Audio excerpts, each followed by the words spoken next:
আসসালামু আলাইকুম। একে আমাদের স্কুলে সবাইকে স্বাগতম। আজকে আপনাদের সাথে শেয়ার করব কিভাবে মাইক্রোসফট ওয়ার্ডে লেখা আপনারা বাঁকিয়ে লিখবেন। অনেকেই মাইক্রোসফট ওয়ার্ডে লেখা বাঁকা করতে পারে না, কারণ তারা ফটোশপ অথবা ইলাস্ট্রেটরে সেই লেখাকে বাঁকা করে এনে মাইক্রোসফট ওয়ার্ডে ব্যবহার করে। আজকের এই ভিডিওতে আপনাদেরকে দেখাবো মাইক্রোসফট ওয়ার্ডে কিভাবে লেখা বিভিন্ন স্টাইল করবেন। আমি এখানে 3টি অথবা 4টি স্টাইল আপনাদেরকে দেখিয়ে দেব কিভাবে লেখাগুলোকে, বাংলা লেখাগুলোকে আপনারা স্টাইলে পরিণত করবেন। চলুন আপনার মূল ভিডিওতে চলে যাই। তার আগে একটা কথা বলে রাখি যে আপনারা যদি আরো মাইক্রোসফট ওয়ার্ডের বিভিন্ন ভিডিও দেখার জন্য আমার এই ভিডিওর আই বাটনে প্লেলিস্ট দিয়ে দেবো, সেখান থেকে গিয়ে আপনারা ভিডিওগুলো দেখে নিতে পারেন।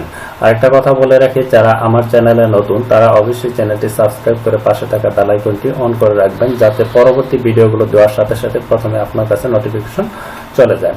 আমি এই যে বাঁকা লেখাটা সেটা আমি কেটে দিচ্ছি, পুরো ফাইলটি কেটে দিচ্ছি। এখন আমি নতুন একটি ফাইল নেব। ফাইলটি প্রথমে আমি এটি কি করব, নেরো সাইজ দেব F4। আমি শুরু করলাম। এখন এটার লেখার সাইজটা যেহেতু একটু বড় করব, কারণ বড় করে লিখি। তো দেখেন যে আমি এখানে লিখব, কি লিখব, একে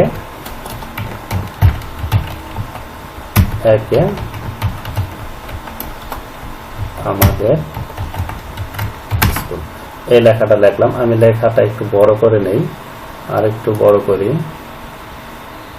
48 দিলাম। ঠিক আছে, এই লেখাটাকে আমি বাঁকা করব। তার জন্য এই লেখাটাকে আমি কপি করব। কপি করার নিয়ম হচ্ছে কন্ট্রোল সি থেকে লেখাটাকে আমি কপি করলাম। কপি করার পর ইনসার্টে চলে যাবেন। ইনসার্ট থেকে আপনারা এই যে ওয়ার্ড আর্ট এখানে চলে যাবেন। এখানে ক্লিক করার পর দেখবেন অনেক স্টাইল আছে, কোন স্টাইল লিখবেন।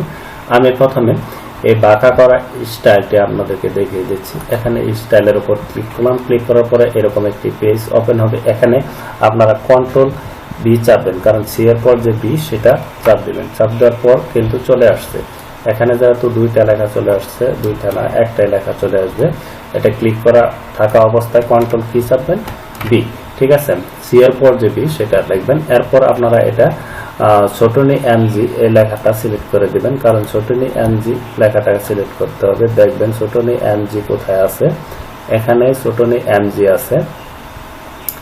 নিচের দিকে চলে যাই, দেখেন ছোটনি এমজি, এই যে দেখেন ছোটনি এমজি, এটা সিলেক্ট করেন। সিলেক্ট করার পরে কিন্তু আমার লেখাটা হয়ে গেছে। এখন আমি যদি ওকে চাপ দিই তাহলে দেখেন স্টাইলে চলে আসছে। এখন এই লেখাটাকে আমি যে কোনো দিকে মুভ করতে পারছি না। মুভ করার জন্য আপনারা এইখানে চলে যাবেন।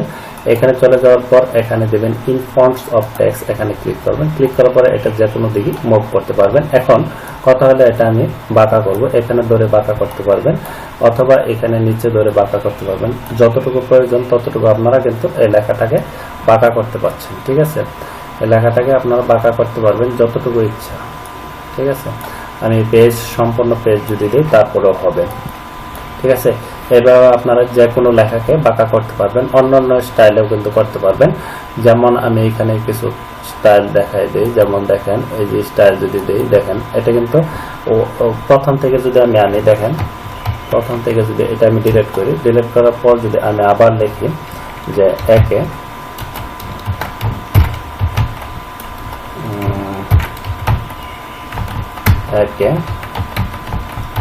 আমাদের স্কুল, এটা আমি লেখাটাকে একটু বড় করি। দেখেন এটা কিন্তু আমি কন্ট্রোল, এরপর আমি কি চাপতেছি, কন্ট্রোল গ্রেটার দেন আপনাদের কি যে আছে সেকেন্ড ব্র্যাকেট ফার্স্ট ব্র্যাকেট, সেটা আমি কন্ট্রোল ধরে কিন্তু সেখানে ক্লিক করতেছি। ঠিক আছে, এভাবে কিন্তু লেখাকে বড় করা যায়। এখন আমি এই লেখাটাকে কি করব, প্রথমে কপি করব, কন্ট্রোল সি, এরপর প্রথমে ইনসার্টে চলে যাব। ইনসার্ট পরে ওয়ার্ড, এইখানে আমি এই লেখাটাকে এই সাইজ মানে এই ডিজাইন করতে চাই। এই ডিজাইনের পর এখন আমি কন্ট্রোল বি, সি এর পরে বি চাপ দেব। এরপর আমি কি করব, এখানে আমি ছোটনি এমজি চলে দিব। ছোটনি এমজি দেখেন ছোটনি এমজি, এই যে আমি এটা দিয়ে দিলাম। এখন ক্লিক করলাম, দেখেন আমার লেখাটা কিন্তু এরকম হয়ে গেছে। চাই কোনো স্টাইলই করতে পারবেন। এরপর এখান থেকে ইনফন্টস দেওয়ার পরে আপনারা এটা যে কোনো দিকে মুভ করতে